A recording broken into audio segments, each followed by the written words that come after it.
2018 Lexus LS.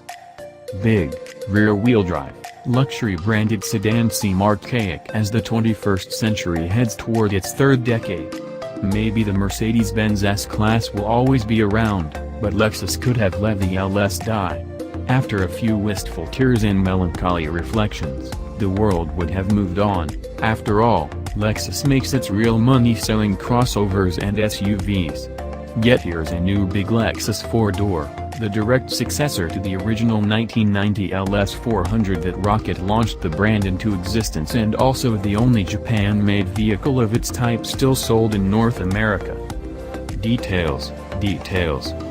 If God is in the details, then the new 5th generation 2018 Lexus LS 500 packs a supernatural punch.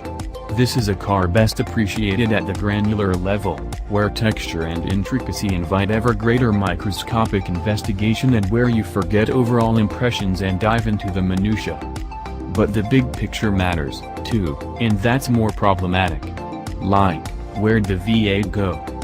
So the new LS 500 and LS 500h hybrid are big mothers. They are still a smidge shorter than the US market S-Class, but the smidge has tightened to less than an inch. The new LS is the largest car any Japanese manufacturer has dared sell in the United States. And as is increasingly common in this class, both versions are available with either rear or all-wheel drive. Sayonara, V8. Whereas every previous generation LS has relied upon V8 engines for propulsion, the new one is a V6-only proposition. The standard engine is the new V35 AFDS direct-injected, twin-turbocharged 24-valve V6. With a relatively long 100.0mm stroke, this 3.4-liter V6 is tuned for torque production. And it slugs out a seamless 442 pounds-to-foot from 1,600 to 4,800 revolutions per minute. Meanwhile, the 416 horsepower peak occurs at 6,000 revolutions per minute, which is an area of the tachometer that the silky shifting 10-speed automatic transmission prefers to keep the engine away from. Hybrid times. The 500 hours hybrid powertrain is similar to that of the LC500h Coupe and uses a different, naturally aspirated, Atkinson cycle 3.5-liter V6, the GR-FXS.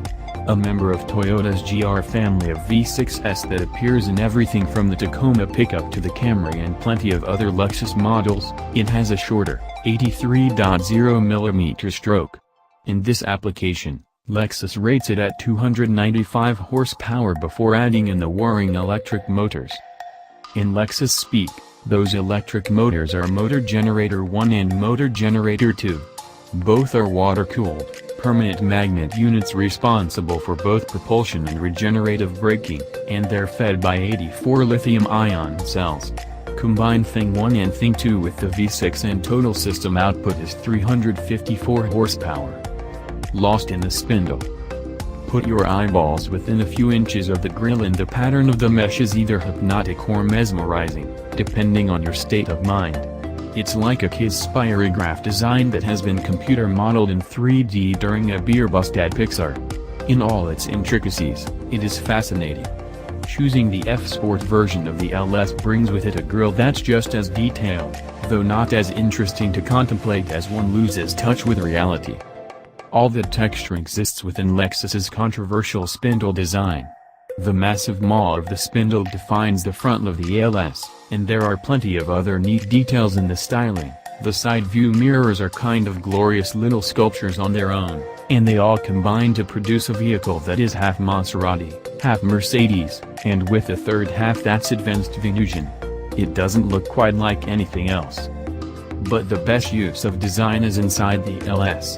While the regular LS interior is all leather and wood-trimmed conventional luxury car, the available executive interior package tries something different. Instead of the usual leather upholstered door panels, there's pleated, origami-inspired fabric that looks both elegant and very Japanese. And in place of fine-grained wood, the doors are accented with cut Kiriko glass panels with cast etching and facets that push the definition of luxuriousness. Yeah, there are all sorts of wood and leather and aluminum options available with other packages, But it's the stretch to incorporate these new ideas that makes the executive interior a worthwhile option. The dashboard design is a mix of Art Deco striations, nicely textured knobs, LCD displays, and two knobs poking out from either side of the gauge hood, reminiscent of controls in the LFA supercar. Lexus has taken some design chances in here, and it all works. Luxury, on mute. No matter the trim or the powertrain, the LS offers an insulated, muted driving experience. The steering feels weighted a touch heavier in the F-Sport, and the 245/45 RF20 front and 275/40 RF20 rear tires may be a bit stickier than in other models that employ 245 width rubber at every corner, on either 19 or 20-inch wheels. But that's going to take track time to verify.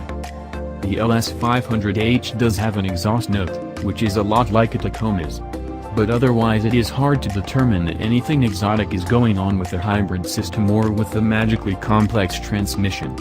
Lexus claims the LS 500h with rear-wheel drive will glide to 60 miles per hour in 5.1 seconds, again, probably optimistic, with the all-wheel drive version taking another tenth. Fuel economy estimates are 25 miles per gallon in the city and 33 miles per gallon on the highway for the rear-drive LS 500h. Knock 2 miles per gallon off each number for the all-wheel drive version. The LS has long been a stalwart, beautifully built, and often boring machine. Lexus has taken a few more design chances with this latest version, and that may pay off in getting it noticed. That is, if anyone cares about big sedans with trunks anymore.